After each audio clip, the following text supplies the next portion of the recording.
प्रणाम विद्यार्थी मित्रों। माधव विद्यालय ऑनलाइन टीचिंग में आप सौनु हार्दिक स्वागत है।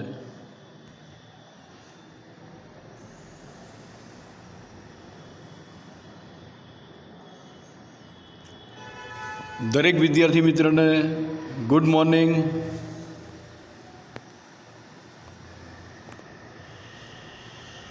धोरण 10 विषय गणित प्रकरण नंबर 6 और भाग नंबर 9।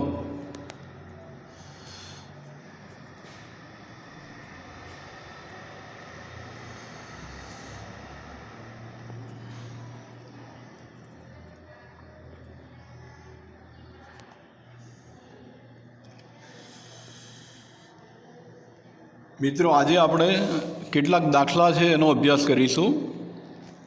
એમાં પ્રથમ પ્રશ્ન છે સાબિત કરવાવાળા સિવાયના દાખલા ગણીએ છીએ, બરાબર, જે પરીક્ષા માટે અગત્યના છે એ જ, એટલે ઓછી મહેનતથી વધારે માર્ક્સ આવે।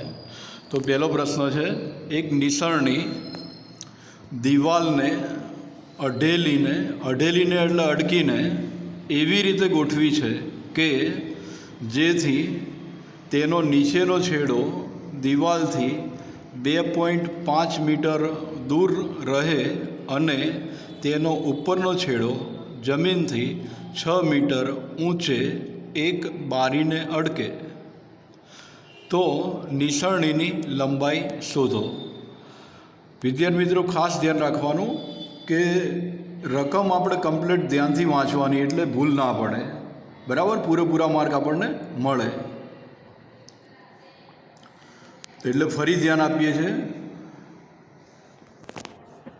એક નિસરણી દિવાલને અઢેલીને એવી રીતે ગોઠવી છે કે જેથી તેનો નીચેનો છેડો દિવાલથી 2.5 મીટર દૂર રહે અને તેનો ઉપરનો છેડો જમીનથી 6 મીટર ઊંચે એક બારીને અડકે તો નિસરણીની લંબાઈ શોધો। એટલે આપણે લંબાઈ શોધવાની છે, બરાબર છે।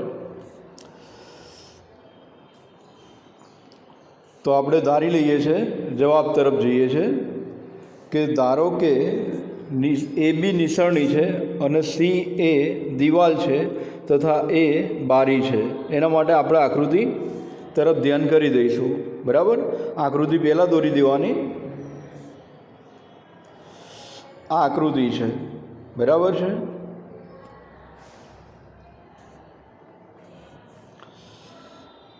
એમાં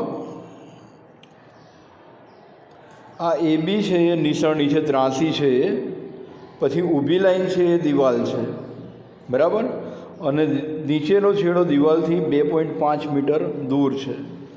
ઉપરનો છેડો એટલે આ છેડો એ નીચેના તળિયાથી 6 મીટર ઊંચે છે, બરાબર છે।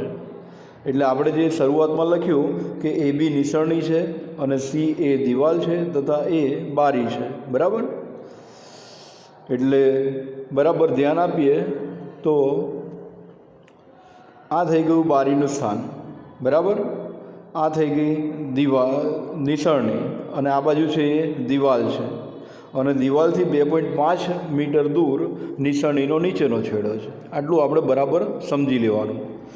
બીજું ધ્યાન કરવાનું કે આ ખૂણો છે હંમેશા કાટખૂણો બને, દિવાલ સાથે બને તે, દિવાલ અને તળિયા વચ્ચેનો, બરાબર। તો અહીંયા ત્રિકોણ એબીસીમાં બીસી બરાબર 2.5 મીટર, સી એ બરાબર 6 મીટર, આટલું મળ્યું। તો આપણે આગળ ભણી ગયા કે કાટકોણ ત્રિકોણમાં કોઈ પણ બે બાજુના માપ આપેલ હોય તો ત્રીજી બાજુના માપ શોધી શકાય। એટલે પાયથાગોરસના પ્રમેય પરથી એ બી સ્ક્વેર બરાબર, એ બી એટલે કર્ણ છે, અહીંયા સી કાટખૂણો છે, બરાબર, એ બી સ્ક્વેર બરાબર બીસી સ્ક્વેર પ્લસ સી એનો સ્ક્વેર। બીસીની વેલ્યુ 2.5 છે અને સી એની વેલ્યુ 6 છે, બરાબર છે। બીસીની જગ્યાએ લખાય 2.5 અને સી એની જગ્યાએ લખાય 6। 2.5નો વર્ગ કરો એટલે કે પોઈન્ટને દૂર કરો તો 25 થઈ ગયા, 25નો વર્ગ 625 થાય, અને 2.5 ગુણ્યા 2.5 એટલે 2 દશાંશ ચિહ્ન 625માં 6.25 થાય, અને 6નો વર્ગ 36 એટલે એવું કહી શકાય કે 36 વત્તા 6.5 એટલે 42.5 થાય. અહીં ફરી સમજાવું છું.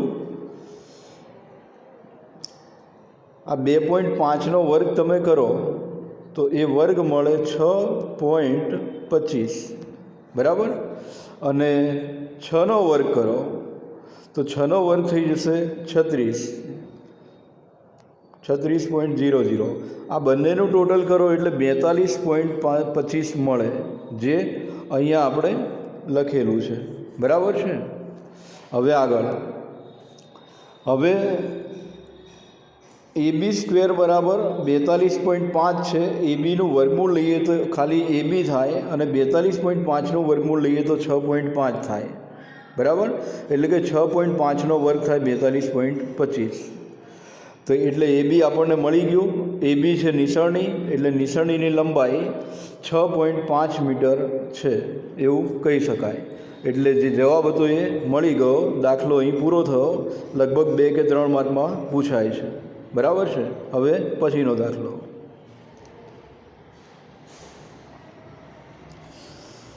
નીચે ત્રિકોણની બાજુઓ આપેલ છે, તે પૈકી કયા ત્રિકોણો કાટકોણ ત્રિકોણો છે તે નક્કી કરો. જે ત્રિકોણ કાટકોણ ત્રિકોણ હોય તેના કર્ણની લંબાઈ શોધો.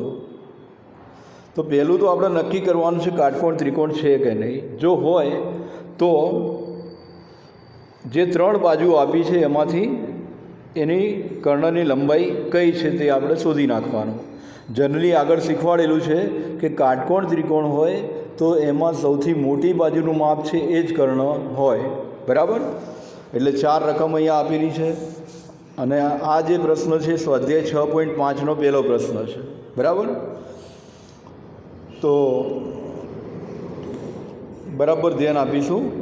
આ છે સ્વાધ્યાય 6.5નો પહેલો પ્રશ્ન, બરાબર. ફરીથી સમજી લો. ત્રિકોણની 3 બાજુઓ આપી છે, તે પૈકી કયા ત્રિકોણો કાટકોણ ત્રિકોણો છે તે નક્કી કરો, અને જો ત્રિકોણ કાટકોણ ત્રિકોણ હોય તો તેના કર્ણની લંબાઈ શોધો. એટલે આપણે હવે જવાબ તરફ જઈશું. પહેલો પ્રશ્ન, 3 બાજુનો માપ આપ્યા જ છે આપણને, 7, 24 અને 25. એકમમાં સેન્ટીમીટર છે, બરાબર છે. એટલે કે આ 3 બાજુઓ છે આપણી પાસે. એટલે આપણને ખ્યાલ છે કે સૌથી મોટી બાજુ એટલે કર્ણ, બરાબર. કર્ણનો વર્ગ એટલે 625, 25નો વર્ગ 625 થાય. બાકીની 2 બાજુના વર્ગોનો સરવાળો, તો બાકીની 2 બાજુ છે 7 અને 24, એમના વર્ગોનો સરવાળો કરીએ તો 625 આવે છે. એટલે કે એનો અર્થ એવો થયો કે 625 અને 625 બંને સરખું થઈ ગયું. એટલે એના ઉપરથી આપણે લખી શકીએ કે 25નો વર્ગ બરાબર 7નો વર્ગ વત્તા 24નો વર્ગ. એટલે એને કહી શકાય કે કર્ણનો વર્ગ બરાબર બાકીની 2 બાજુનો વર્ગોનો સરવાળો, બરાબર છે. એટલે અહીં સૌથી મોટી બાજુની લંબાઈનો વર્ગ બાકીની 2 બાજુઓના વર્ગના સરવાળો જેટલો છે. એટલે 7 સેન્ટીમીટર, 24 સેન્ટીમીટર અને 25 સેન્ટીમીટર બાજુઓવાળો ત્રિકોણ કાટકોણ ત્રિકોણ છે, અને તેના કર્ણની લંબાઈ 25 સેમી છે એવું આપણે કહી શકીએ, બરાબર છે. ફરી સમજાવું છું. અહીં સૌથી મોટી બાજુ એટલે કર્ણ, એની લંબાઈનો વર્ગ 625 હતો. લંબાઈનો વર્ગ બાકીની 2 બાજુઓ, બાકીની બાજુ હતી 7 અને 24, એના વર્ગ 49 અને 576 હતા. એનો સરવાળો કરીએ તો 625 થતો હતો. એટલે વર્ગોના સરવાળા જેટલો છે. એટલે એવું હોય તો આપેલ 3 બાજુઓ વાળો ત્રિકોણ કાટકોણ ત્રિકોણ છે એમ કહેવાય, અને તેના કર્ણની લંબાઈ 25 સેન્ટીમીટર છે એવું કહેવાય, બરાબર છે. એટલે આ દાખલો અહીં પૂરો થયો. બીજો પ્રશ્ન, એમાં આપણને 3 બાજુઓ આપેલી છે, 3 સેન્ટીમીટર, 8 સેન્ટીમીટર અને 6 સેન્ટીમીટર, બરાબર છે. સૌથી મોટી બાજુ, તો સૌથી મોટી બાજુ છે 8 સેન્ટીમીટર, એટલે કર્ણનો વર્ગ પહેલાં કરી દઈએ તો કર્ણનો વર્ગ 64 થયો. બાકીની બે બાજુના વર્ગોનો સરવાળો કરીએ તો એ 45 થાય છે. મતલબ કે 64 અને 45 સરખું નથી એવું કહેવાય. અને સરખું નથી એટલે એવું લખી શકાય કે 8નો વર્ગ ઇઝ નોટ ઇક્વલ ટુ 3નો વર્ગ પ્લસ 6નો વર્ગ, મતલબ કે 64 નોટ ઇક્વલ ટુ 45. જો આવું થાય તો આપેલ ત્રિકોણ કાટકોણ ત્રિકોણ નથી તેમ કહેવાય. એટલે જવાબ અલગથી લખવો પડે કે આથી 3 સેન્ટીમીટર, 8 સેન્ટીમીટર અને 6 સેન્ટીમીટર બાજુઓવાળો ત્રિકોણ કાટકોણ ત્રિકોણ નથી. એટલે હવે કાટકોણ ત્રિકોણ નથી એટલે એમાં કર્ણ હોય નહીં, આપણે કર્ણ બતાવવાની જરૂર નથી. પછીનો પ્રશ્ન,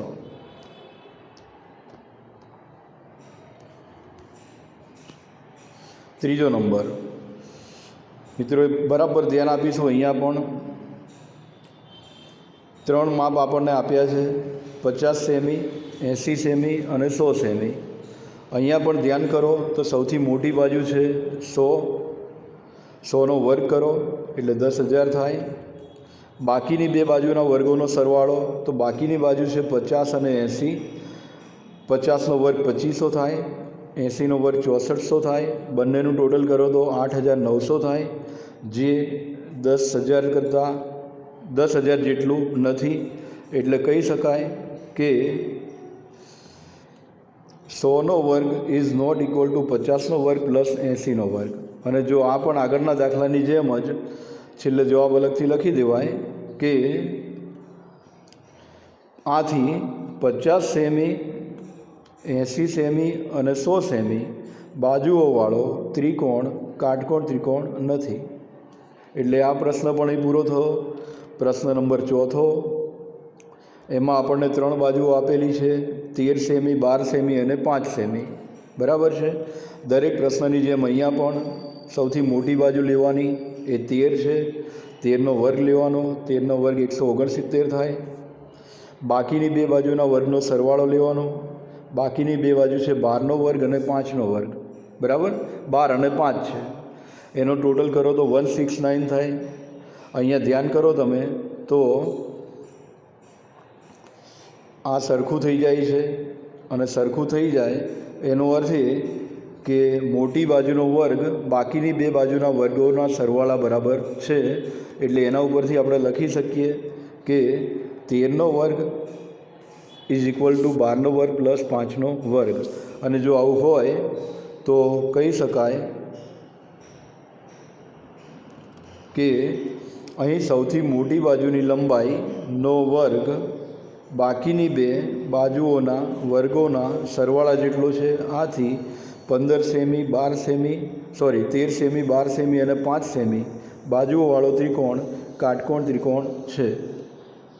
બરાબર. અને તેમાં કર્ણની લંબાઈ 13 સેન્ટીમીટર છે. બરાબર છે. એટલે અહીંયા પણ આ પ્રશ્ન પૂરો થઈ ગયો. હવે આગળ પછીનો પ્રશ્ન, પ્રશ્ન નંબર 6. રાઇડરો છોડી દીધી છે, જે પરીક્ષામાં અવારનવાર પૂછાય છે અને સહેલું છે એ આપણે પહેલાં લઈ લઈએ છીએ. બરાબર. આ દાખલો મોસ્ટ આઈએમપી છે. પહેલાં રકમ જોઈ લઈએ. રકમમાં કહ્યું છે આપણને કે સમબાજુ ત્રિકોણ એબીસીની બાજુ 2A છે, તેના દરેક વેધ શોધો. એક જ લીટીની રકમ છે. બરાબર. હવે આ દાખલો બે રીતે ગણાય છે. અત્યારે આપણે અહીંયા લખેલી છે એ રીત સમજી લઈએ.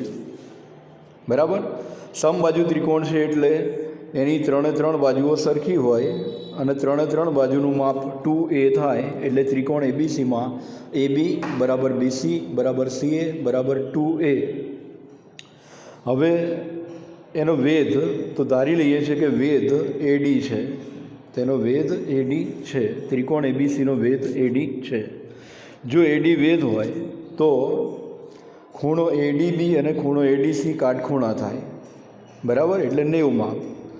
અને એવું થાય એટલે જે બે ત્રિકોણો છે, તો પહેલાં આકૃતિ સમજાવી દઉં.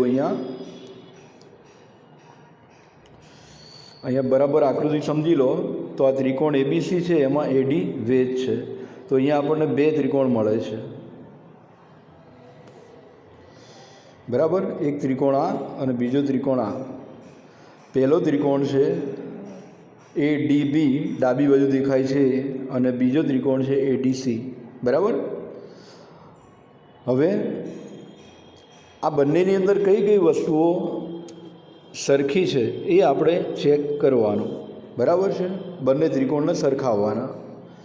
તો બંને ત્રિકોણમાં 2a અને 2a દેખાય છે કર્ણનું માપ, બરાબર છે.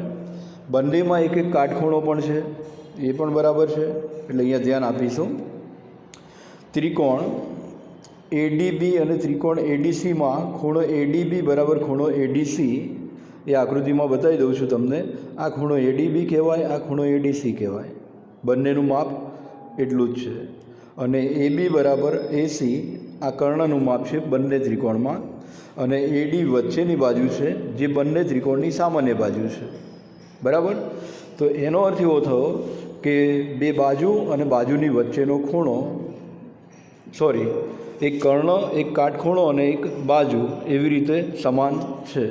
એટલે એવું કહી શકાય કે એકરૂપતાની કાકબા શરત, કાકબા એટલે કાનો અર્થ થાય કાટખૂણો, કનો અર્થ થાય કર્ણ, અને બનો અર્થ થાય બાજુ. કાટખૂણો, કર્ણ અને બાજુ એક ત્રિકોણમાં છે, એ જ રીતે બીજા ત્રિકોણમાં પણ સરખા છે. અને એવું હોય તો ત્રિકોણ એડીબી એકરૂપ ત્રિકોણ એડીસી છે એમ કહેવાય. હવે જો આ બંને ત્રિકોણો એકરૂપ હોય તો તેમના અનુરૂપ અંગો પણ એકરૂપ થાય, અને એટલે આ છેલ્લા બે શિરોબિંદુ, આ છેલ્લા બે શિરોબિંદુ, એનાથી બનતી બાજુ બીડી અને સીડી સરખું થાય, બરાબર. હવે બીડી અને સીડી સરખું થાય તો આપણને ખબર છે કે બીસીનું માપ 2a છે, તો બીડી અને સીડીનું માપ અડધું થઈ જાય, એટલે કે એ અને એ થઈ જાય, બરાબર. ડી મધ્યબિંદુ બની જાય. એટલે આગળ જોઈએ, બીડી પ્લસ સીડી બરાબર બીસી છે, અને બીડી અને સીડી સરખા પણ છે. એટલે એવું કહી શકાય કે બીડી બરાબર સીડી બરાબર 1/2 બીસી, એટલે કે આપણને માપ મળી ગયું બીડી બરાબર એ. હવે ત્રિકોણ એડીબીમાં ખૂણો ડી કાટકોણ છે, બરાબર. એટલે પાયથાગોરસના પ્રમેયનો ઉપયોગ કરીએ તો એબી કર્ણનો વર્ગ બરાબર એડીનો વર્ગ વત્તા બીડીનો વર્ગ. હવે કિંમતો મૂકીએ તો એબી બરાબર 2a છે, એટલે એબીની જગ્યાએ 2a લખાય, બીડી બરાબર એ છે એટલે એની જગ્યાએ એ લખાય. સાદુરૂપ આપીએ તો 2a નો વર્ગ 4a વર્ગ થાય, એનો વર્ગ એટલે એ વર્ગ લખાય, પણ એ વર્ગને સામે લઈ ગયા છે એટલે માઇનસ થઈ ગયું. 4a વર્ગમાંથી એક એ વર્ગ બાદ કરો એટલે આપણને મળે 3a વર્ગ, એ છે એડી વર્ગ. બંને બાજુ વર્ગમૂળ લઈએ એટલે એડી બરાબર √3 × એ આપણો જવાબ છે. વેધ માગ્યો તો અને એડી વેધ છે, એટલે દાખલો અહીંયા પૂરો થાય છે, બરાબર છે. સમબાજુ ત્રિકોણના દરેક વેધ સમાન હોય છે, અને 2a બાજુ ધરાવતા સમબાજુ ત્રિકોણ એબીસીનો દરેક વેધ √2a છે એમ કહી શકાય. ફરીથી, સમબાજુ ત્રિકોણના દરેક વેધ સરખા હોય, દરેક મધ્યગા પણ સરખી હોય, દરેક બાજુ પણ સરખી હોય, દરેક ખૂણા પણ સરખા હોય, બરાબર. આમ કહી શકાય કે 2a બાજુવાળા સમબાજુ ત્રિકોણ એબીસીનો દરેક વેધ √3 × a છે. હવે વેધ શોધવાનું ડાયરેક્ટ સૂત્ર પણ છે, એ હું તમને સમજાવી દઉં છું. વેધ શોધવાનું ડાયરેક્ટ સૂત્ર છે આવી રીતે, સમબાજુ ત્રિકોણ માટે જ છે, બરાબર. તો સૂત્ર છે વેધ, સમબાજુ ત્રિકોણનો વેધ બરાબર √3/2 ગુણ્યા બાજુ. ખ્યાલ આવ્યો? હવે ફરી વેધ બરાબર √3/2 ગુણ્યા બાજુ તરીકે શું હતું? 2a હતું, એમાંથી a અને a છેદ ઉડાડી નાખો તો √3a થઈ ગયું. આ રીતે પણ દાખલો ગણવો હોય તો ગણી શકાય, બરાબર. આપણને બુકમાં આ રીતે ગણી નથી આપ્યો, બંને રીત વેલિડ છે. એટલે હવે આગળ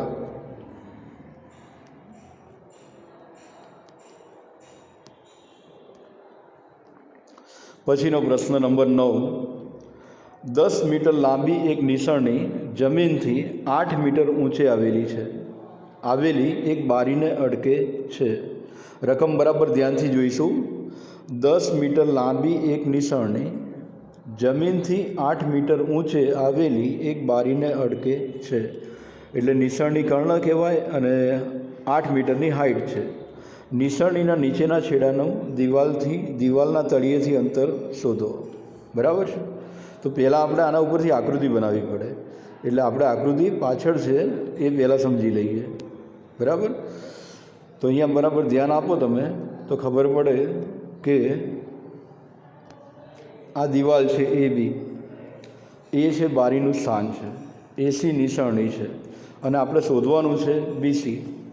બી દિવાલનું તળિયું છે અને સી છે નિસરણીનો નીચેનો છેડો છે. બરાબર. આટલી વસ્તુ આપણે વર્ણન લખી દેવાનું. એટલે બરાબર ધ્યાન આપીએ તો ખ્યાલ આવી જાય. વર્ણન: એ બી દિવાલ છે,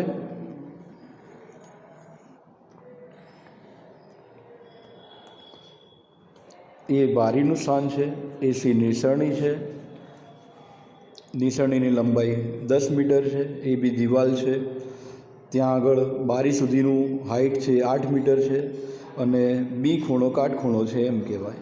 બરાબર. હવે ગણતરી પાયથાગોરસના પ્રમેયનો ઉપયોગ કરીએ એટલે સૂત્ર છે એનું કે કર્ણનો વર્ગ બરાબર બાકીની બે બાજુઓ એ બી અને બીસી એના વર્ગોનો સરવાળો. બરાબર છે. હવે આમાં કિંમતો મૂકીશું. કિંમતો ધ્યાન કરો તો એસી છે એની જગ્યાએ એસીની કિંમત મૂકવાની, એ બી છે એની જગ્યાએ એ બીની કિંમત મૂકવાની. બરાબર છે. તો શરૂઆતમાં એસી હતો, એસીની જગ્યાએ લખી દીધું છે આપણે કે 10નો વર્ગ, પછી આ 8 છે એ 8નો વર્ગ, એ બીનો વર્ગ અને બીસીનો વર્ગ. બીસી વર્ગ આપણે શોધવાનું છે એટલે 8નો વર્ગ છે એને સામે લઈ જઈએ છીએ એટલે માઇનસ થઈ જાય. બરાબર. હવે આગળ જોઈએ તો બીસીનો વર્ગ બરાબર થઈ જશે 10નો વર્ગ 100 અને 8નો વર્ગ 64. 100માંથી 64 બાદ કરો એટલે 36 મળે. હવે આપણે શોધવાનું છે બીસી અને અત્યારે મળ્યું છે બીસીનો વર્ગ. બરાબર. બીસીનો વર્ગ 36 છે, 36 છે 6નો વર્ગ છે, અહીંયા બીસીનો વર્ગ છે, બંને બાજુ વર્ગ દૂર કરો તો બીસી બરાબર 6 મીટર મળે. આમ કહી શકાય કે નિસરણીના નીચેના છેડાનું દિવાલના તળિયેથી અંતર 6 મીટર છે. એટલે આ માપ આપણું 6 થઈ જાય. અહીંયા છે બરાબર 6 મીટર. પછીનો પ્રશ્ન: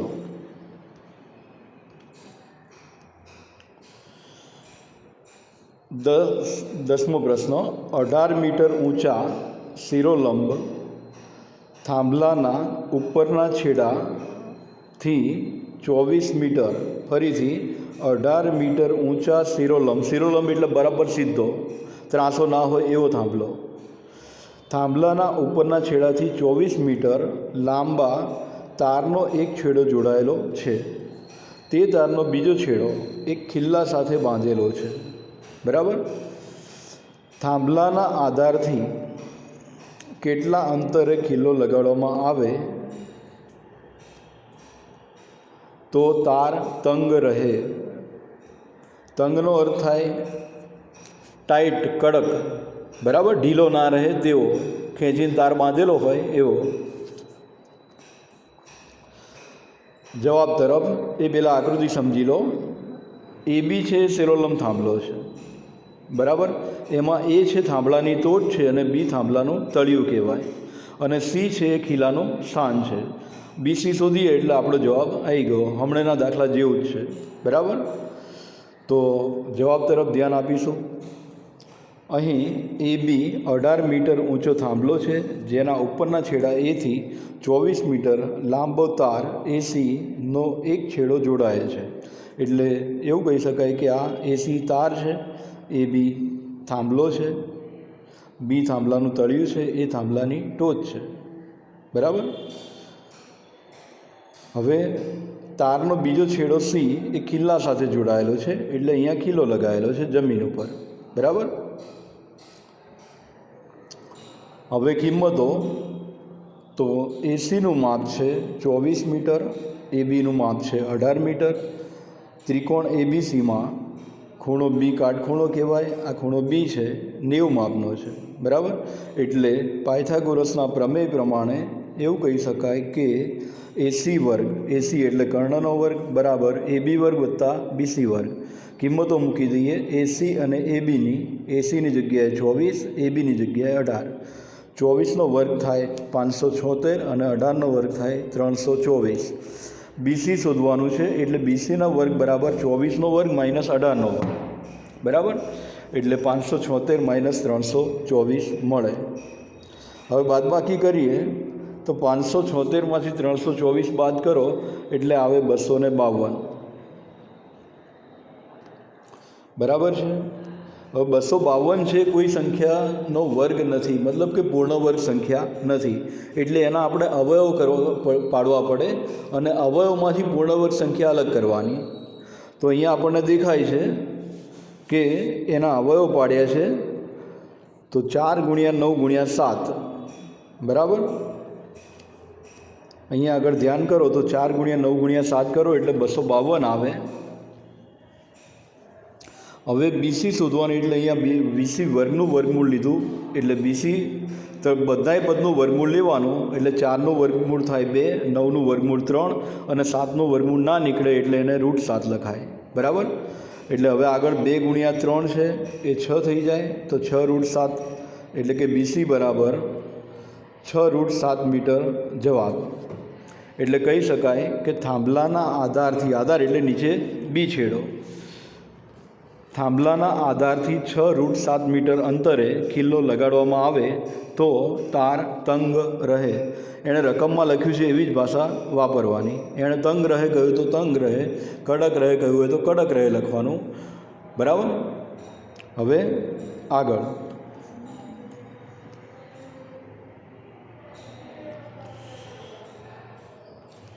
હા, તો અહીંયા આગળ આ છેલ્લો પ્રશ્ન હતો આજના વિડીયોનો. દરેક વિદ્યાર્થી મિત્રોને સૂચના કે જે કંઈ અહીં ભણાવવામાં આવે છે, અભ્યાસ કરાવવામાં આવે છે, શક્ય હોય એટલો પ્રયત્ન કરીએ છીએ કે તમને આવડે, પ્લસ પરીક્ષા માટે તૈયાર કરો ત્યારે 30% અભ્યાસક્રમથી તૈયાર કરવાનો નથી, બરાબર. અને ખાસ ધ્યાન રાખવાનું કે તમારે પરીક્ષા જે તે આવતી હોય એને ધ્યાનમાં રાખીને તૈયારી કરવાની છે. વિડીયો ક્યારે મુકાયા, શું મુકાયો એમાં નહીં પડવાનું. અત્યારે ચોથી ટેસ્ટના પેપર તમારી પાસે છે, મને ખબર છે, એટલે પહેલાં એ લખી નાખવાના અને પછી આ કામ કરવાનું, બરાબર છે. અને અભ્યાસક્રમ પ્રમાણે કરવાનું. કદાચ એવું બનશે કે કોઈ ચેપ્ટર હજુ પાછળ ચલાવવાનું છે 1 મહિના પછી, પણ તૈયાર થઈ ગયું હોય તો અમે પહેલેથી આગળ મૂકેલું હોય, તો તમારે અભ્યાસક્રમ પ્રમાણે તૈયાર કરવું, બરાબર. એક સાથે 2 વિડીયો પણ મૂકાઈ જાય અલગ અલગ પ્રકરણના, તો એવું જરૂર નથી કે આજે મુકાયું એટલે આજે તમારે જોઈ જ લેવું. તમારે તમારી નવરાશે જોઈ શકાય એમ છે, ડિલીટ થવાનું નથી, યુટ્યુબ ઉપર સેવ રહે છે, બરાબર. એટલે ટેન્શન નહીં લેવાનું, તબિયત સાચવવાની અને